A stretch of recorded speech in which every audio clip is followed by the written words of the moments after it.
My name is Amanda Parker. I'm married to a wonderful man named Mark, and we have a daughter, Lily, who is the light of our lives. But back when I was 18, my life was a lot messier. I had just finished high school, and it should have been a moment of triumph.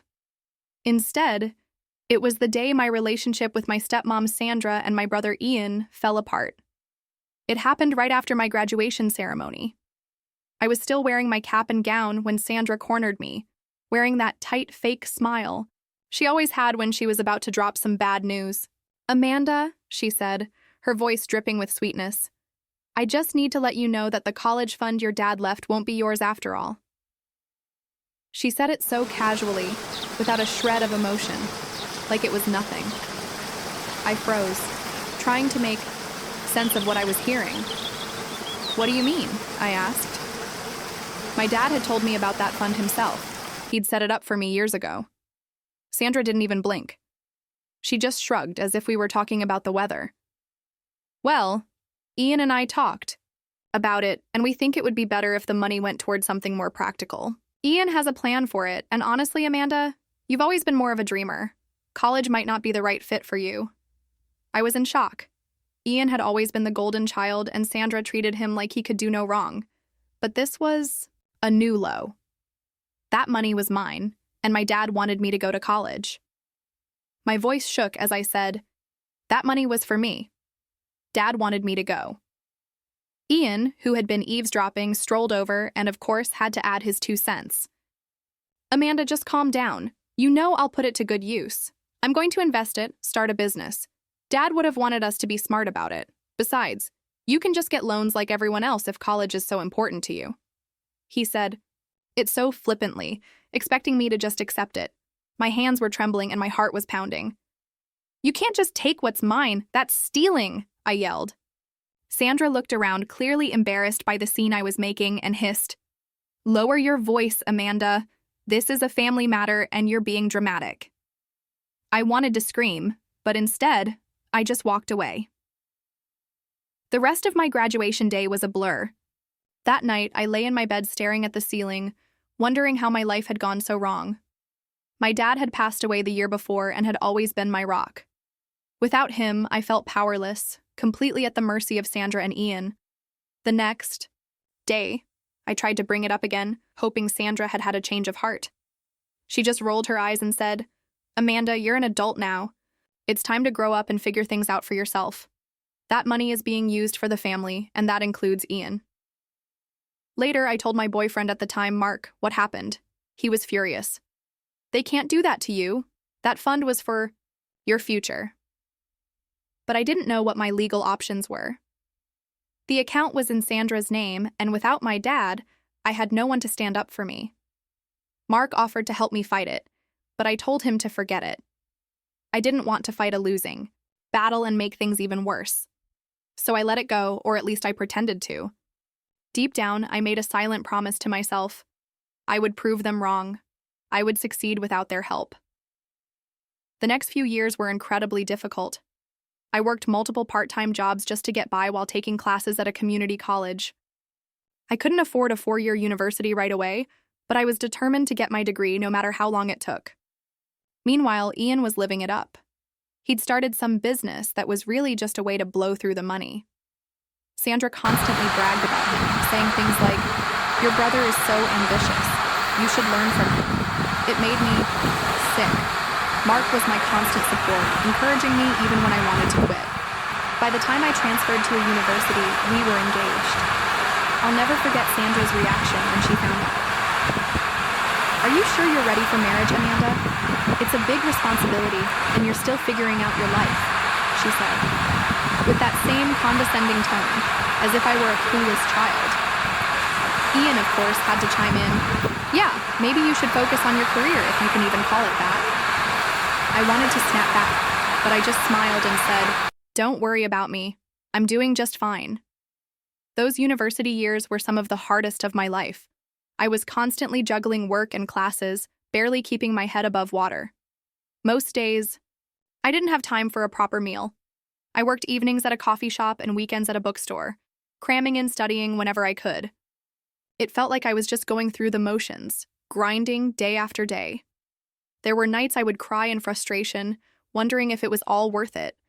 But every time I thought about giving up, I'd hear my dad's voice in my head, reminding me why I started. The fund might have been stolen, but they couldn't take my determination. The emotional toll was just as heavy as the financial one. Sandra and Ian never checked in, acting like I didn't exist. Sandra was still throwing parties and bragging about Ian's big plans while I was eating instant noodles and struggling to pay rent. I'll never forget running into Ian at the grocery store. He was buying expensive steaks, and my basket had canned soup and store-brand bread. He smirked and said, "Still doing the whole struggling student thing, huh? You could have had it easier if you had just played your cards right." I didn't say a word, knowing I'd explode if I did. Things started to improve in my second year. I landed a paid internship with a local marketing firm, which felt like a lifeline. The pay wasn't great, but it let me drop one of my part-time jobs and gave me real-world experience. For the first time, I felt like I was building something for my future. But it was still a struggle. My days were a blur of early classes, afternoons at the internship, and nights spent studying or working at the coffee shop. My social life was non-existent, and I was constantly exhausted. One of the lowest points was when my laptop died a week before finals. I didn't have the money to replace it, so I had to borrow an old one from a friend. It was so slow that just opening a document took forever. I remember sitting in the campus library at midnight, trying to finish a paper, and just breaking down. I wanted to scream at the unfairness of it all. But then I thought of Sandra and Ian, and how they would probably laugh if they saw me struggling. That gave me the push I needed to keep going. I wasn't going to let them win. It wasn't just the lack of support. It was the way they would go out of their way to humiliate me, especially in front of others. I'll never forget one Thanksgiving dinner. Mark had convinced me to go for appearances. I should have stayed home. Sandra was hosting, and the table was filled with her friends and some of Ian's business contacts. Everything was fine until Ian decided to speak. "So, Amanda," he said loudly, smirking, "how's that glamorous student life treating you? Still making lattes and scraping by?" A few guests nervously chuckled. My cheeks burned, but before I could respond, Sandra jumped in. "Ian, don't be mean," she said in that fake, sweet voice she used to sound generous. "Amanda is doing the best she can. Not everyone is cut out for success right away." The way she said doing the best she can with a slight pause made her real thoughts clear. Mark was my rock during those years. No matter how bad things got, he was always there to remind me why I was fighting. I'd come home from a long shift completely drained, and he'd have dinner waiting, even if it was just leftovers or grilled cheese. One night in particular sticks with me. I had just failed a big exam, and I felt like everything was falling apart. I came home, dropped my bag, and just started crying in the doorway. Mark didn't ask what was wrong. He just hugged me and let me cry until I could finally talk. When I told him what happened, he said, "Amanda, one test doesn't define you. You're doing something so many people would have given up on. You're allowed to stumble, but you're not going to fall. You're stronger than this." Then he made me hot chocolate and stayed with me until I felt better. It wasn't just his words. It was his belief in me when I couldn't believe in myself. That made all the difference. By the time I graduated, I felt like I had climbed a mountain. The degree wasn't just a piece of paper. It was proof that I had made it despite all the obstacles, despite Sandra and Ian's complete lack of support. I didn't invite them to the ceremony. Mark and a few close friends were there, cheering me on as I crossed the stage. I remember thinking, they don't get to take this moment away from me. It was one of the proudest days of my life. Soon after, I got a job at a mid-sized marketing firm. It wasn't glamorous, but it paid well, and for the first time, I could breathe. Mark and I got married the next year, and not long after, we found out I was pregnant with Lily. It felt like everything was finally coming together. I didn't hear from Sandra and Ian. It was as if I didn't exist to them. Climbing the career ladder wasn't easy, but it felt like a continuation of the resilience I had developed in college. I started at the bottom, managing small accounts no one else wanted. I worked hard, stayed late, and took on projects that weren't even in my job description. Slowly, people started to notice.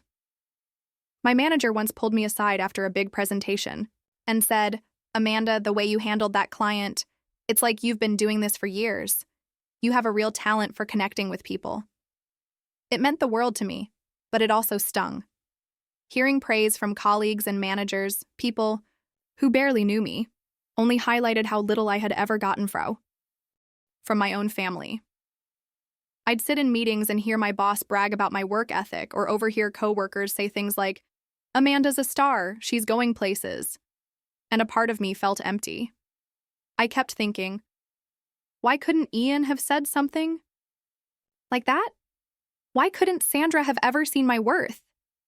Instead, all I ever got from them were backhanded compliments or outright dismissal.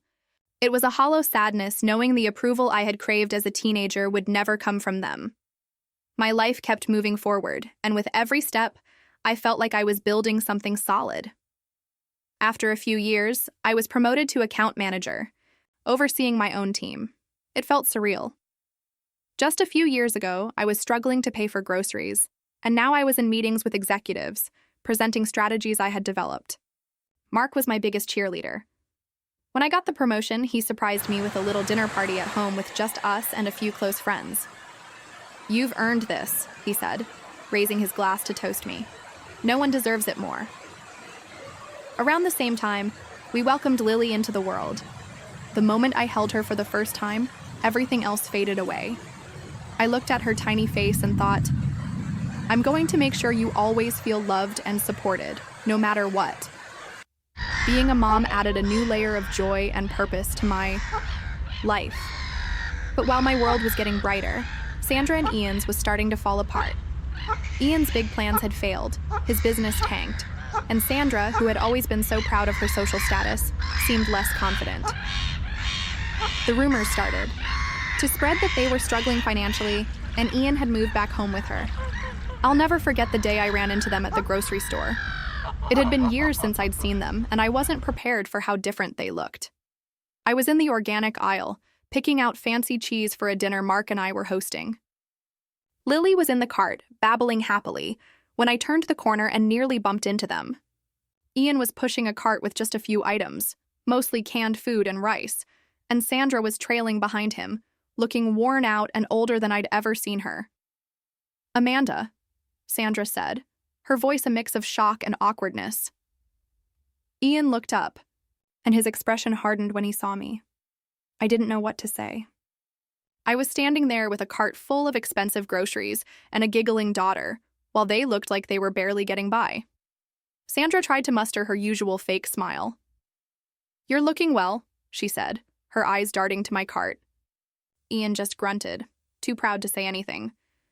"Yeah, things have been good," I replied casually. I didn't want to rub it in, but I couldn't hide the satisfaction I felt. It was a stark contrast to the last time we'd seen each other in a grocery store, when I was the one struggling and Ian was flaunting his success. After that encounter, everything changed. Suddenly, Sandra and Ian were trying to get back into my life. It started with small things, Sandra calling to check in or sending awkward messages on social media. "Hi, Amanda, just wanted to see how you're doing. It's been so long." She never mentioned the grocery store, but the timing was too obvious to ignore. Ian wasn't as subtle. He sent me a text not long after. "Hey sis, we should catch up sometime. I've got some ideas I'd love to run by you." At first, I ignored them. I didn't trust their intentions and was still too bitter. But they didn't stop. Sandra started calling Mark, using the excuse of being a concerned stepmom, asking about Lily and how we were doing. Mark, being the kind person he is, told me, maybe they're trying to make amends. I wasn't so sure. It felt less like genuine interest and more like they had seen how well I was doing and wanted to latch on. A part of me wanted to confront them, but another part of me was curious to see how far they'd take it. It was a quiet Saturday afternoon when I pulled into the driveway and saw Ian and Sandra standing in front of my house. I thought I was imagining things at first. They looked so out of place. Sandra was clutching her purse, her face tense, while Ian stood with his hands in his pockets, looking everywhere but at me. Mark and Lily were at the zoo with his parents, so it was just me. I had to finish some work for an important Monday meeting, which is why I hadn't gone. I sighed. bracing myself for whatever this was. As I got out of the car, Sandra's face lit up with that overly rehearsed smile I knew so. Well, Amanda, what a coincidence, she said, as if they hadn't been waiting there on purpose. Ian gave me a stiff nod, still avoiding eye contact. What are you doing here? I asked bluntly, not in the mood for pleasantries. Sandra waved a hand dismissively. Oh, we just thought we'd drop by to catch up. It's been too long, don't you think? I stayed quiet. Sandra put on her rehearsed smile again, the one she used to soften bad news or get what she wanted. Amanda, sweetheart, we've been thinking about how proud your dad would be of you. You've done so well for yourself. Look at this beautiful house. You've really built something amazing. I stayed silent, my arms crossed, refusing to fall for her flattery. After an awkward silence, Ian cleared his throat and finally looked at me. Yeah, what Sandra is saying is, we've hit a bit of a rough patch. Things haven't been easy, you know. Rough patch? I asked, narrowing my eyes. What does that mean exactly? Sandra looked at Ian as if he had jumped the gun. Oh, it's nothing too serious, just some financial hiccups. Ian's business didn't quite work out the way we hoped, and, well, I've had some medical bills come up. Recently, we're just, how do I put this? A little strapped for cash at the moment. And, I pressed, already knowing where this was going. Ian shifted uncomfortably. And we thought maybe you could help us out, you know. Just a little something to help us get back on our feet. Help you out? I repeated, incredulous. You're asking me for money? Sandra sighed dramatically, her fake smile dropping. Amanda, you make it sound so harsh. It's not like we're asking for charity, just a loan. You're doing so well, and it's clear you can afford it. We wouldn't even be asking if it wasn't really necessary. Necessary? I echoed, feeling the heat rise in my chest. You mean like how it was necessary to steal my college fund? Or to tell me I'd never amount to anything? Is this one of those necessities? Ian's jaw tightened. That's not fair, Amanda. We did what we thought was best at the time. I let out a sharp laugh. Best for who, Ian? For you? For Sandra? It certainly wasn't for me. Sandra put a hand to her chest as if I had slapped her. Amanda, that's ancient history. Can't we just move past that? We're here now, trying to make amends. Doesn't family mean anything to you? Family? I shot back, my voice rising. You mean the same family that left me to fend for myself? That made fun of me for struggling through college? That never lifted a finger to help me? You have some nerve showing up here and throwing the word family around. Ian's face turned red and his calm facade cracked. You're not being reasonable. You have everything now. A house, a husband, a great job. We're just asking for a little help. You owe us that much. I owe you? I snapped. I owe you nothing. Everything I have, I built on my own, with no thanks to either of you. And now you think you can just waltz in here and guilt me into giving. You money? Not a chance. Sandra's mask of politeness finally slipped. I can't believe this, she hissed. After everything we've done for you? Done for me? I interrupted, laughing bitterly. What exactly have you done for me besides making my life harder at every turn? Ian completely lost his temper. You're a selfish, ungrateful brat. We gave you a roof over your head, and this is how you repay us? I stared at them, stunned by their audacity. Get off my property, I said, my voice cold. I'm done with this conversation. Sandra's eyes narrowed, and she leaned in, her voice dripping with venom. You'll regret this, Amanda. One day you'll need us, and we won't be there. I stepped back, opening the door to my house. Good. I've been doing just fine without you. As I went inside, Sandra let out a bitter laugh. Fine, Amanda. Stay on your high horse. But don't forget where you came from. You're nothing without that fancy degree, and we're the ones who made sure you had a roof over your head to even get that far. You should be thanking us. Ian chimed in, his voice full of spite. You think you're so much better than us now, don't you? With your perfect little family and your nice house? Don't get too comfortable, Amanda. Life has a way of knocking people like you down a peg. I stopped in my tracks, turning to face them one last time. You're right, I said. Life does have a way of knocking people down. You should know. You're living proof.